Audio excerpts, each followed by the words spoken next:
The man who was shot when he came at an APD officer with a butter knife is suing the city of Albuquerque. Police insist it was a righteous shoot, and the city will vigorously defend the officers involved. News 13 Scott Daniels is live in the Newsplex. Scott?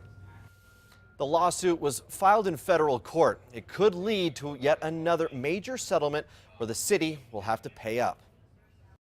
Downtown Albuquerque, a tense crime scene 2 years ago, all over a kitchen utensil like this one.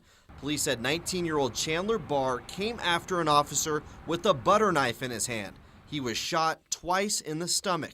He survived. Now Barr and his attorneys are suing for damages. He was suffering a mental health crisis and was basically crying out for help by trying to cut his own arms with basically a butter knife. Both officers named in the suit, Leah Kelly and Jennifer Yara, still work for APD. Officer Kelly, who pulled the trigger on Barr, was investigated by an independent review officer who found she did nothing wrong. There's quite a few witnesses, and I expect that there's going to be quite a bit of motion practice in this. The city attorney's office filed their answer to the lawsuit today, denying any wrongdoing. We're going to vigorously defend it. Chief Ray Schultz, who's also named in the suit, said in a 2010 interview that the officers did the right thing. The officer can't stop and say, wait, is that an edge weapon or is it a dull weapon? I mean, again, these decisions are being made in seconds. But Barr's attorneys aren't buying it. They say Officer Kelly could have used other means instead of a gun.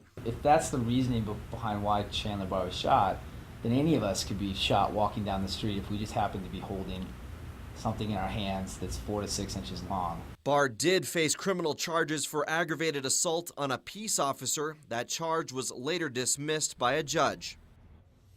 This could take a while to develop. Both sides are expecting this case to take more than a year to go to trial. Back to you. Okay, Scott, in 2010 alone, the city paid $3.2 million to settle lawsuits against APD.